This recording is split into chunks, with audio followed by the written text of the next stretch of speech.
mereka menggunakan Melayu sebagai alasan perjuangan mereka. Mereka berjuang untuk Melayu. Akhirnya selepas 60 tahun Melayu masih dalam keadaan yang ketinggalan. Yang berjuangkan Melayu ni kononnya dia dah kaya raya. Tu tak betul lah tu. Kalau dia berjuang untuk Melayu, sepatutnya dia tidaklah menjadi jutawan yang berlipat kali ganda, sedangkan orang Melayu masih lagi ketinggalan. Nombor dua, gunakan bukan Melayu sebagai sebab mengapa Melayu perlu berjuang. Ini pun memang satu alasan yang tidak munasabah. Kerana kita adalah sebuah negara bangsa dan semua rakyat Malaysia. Dan memang kita kena ada pimpinan politik yang ingin membangunkan negara, orang Melayu dan yang bukan Melayu bersama. Kerana sebagai pemimpin, itulah tanggungjawab dan tugasan kamu membangunkan negara. Dan tak mungkin kamu boleh membangunkan negara dalam suasana satu kaum dipinggirkan, dan hanya satu kaum diberikan keutamaan. Tak mungkin. Ya, memang betul lah, adalah dasar-dasar apa yang dikatakan sebagai apa ni, dah lupa dah istilahnya, nak membezakan ataupun nak membetulkan jurang perbezaan. Tu memang kita kena ada. Tak boleh dinafikan. Satu kaum dah terlalu ke depan dan satu kaum jauh sangat ketinggalan, maka ianya boleh menimbulkan masalah ketegangan antara kaum dan sebagainya. Lalu kerajaan kenalah bantu, tapi atas dasar keperluan dan atas dasar hak, bukan semata-mata atas dasar kaum. Kerana kalau orang Melayu ketinggalan, ramai yang Melayu yang miskin, sudah pastilah ramai Melayu yang akan dapat bantuan. Bukan kerana dia Melayu, tapi kerana dia miskin. Kan? So benda ni memang mainan politik, yang saja nak laga-lagakan dan ditonjolkan diri sebagai juara supaya Melayu sokong. Melayu rasa susah, nak kena ada juara orang Melayu. Dialah timbulkan, dialah juara orang Melayu. Melayu miskin kerana bukan Melayu. Ni biasalah. Sedangkan bukan itu sebabnya, puncanya. Kalau ada dasar-dasar kerajaan yang baik dan jelas, ianya boleh membangunkan semua kaum. Ada Cina yang miskin, ada India yang miskin, ada Melayu yang miskin, lagi ramai Melayu yang miskin berbanding jumlah India yang miskin dan jumlah Cina yang miskin.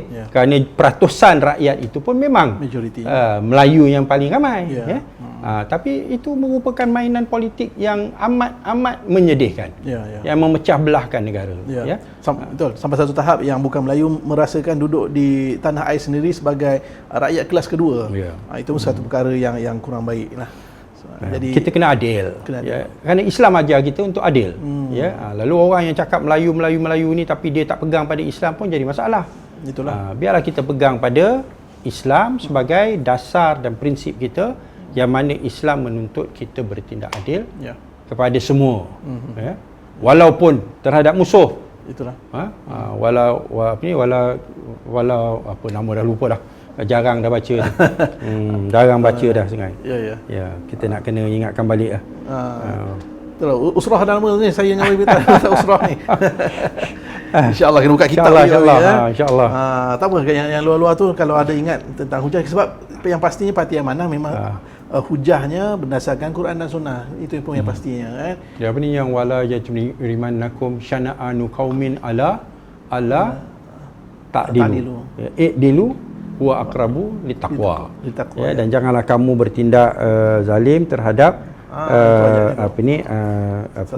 kaum yang kamu benci, dan janganlah kamu bertindak tidak adil kepada satu kaum yang kamu benci.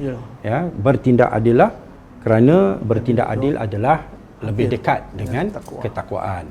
Maaflah kalau ada tersilap, tapi secara ingatan saya, lebih kurang itulah apa yang terkandung dalam ayat Al-Quran, yang mengajar kita untuk memberikan keutamaan kepada keadilan walaupun terhadap kaum ataupun kelompok yang kita benci. Wala yajrimannakum syana'anu qaumin ala alla Tak dulu kan. Yang Dulu huwa aqrabu littaqwa. Taqwa. Saiful kan ustaz.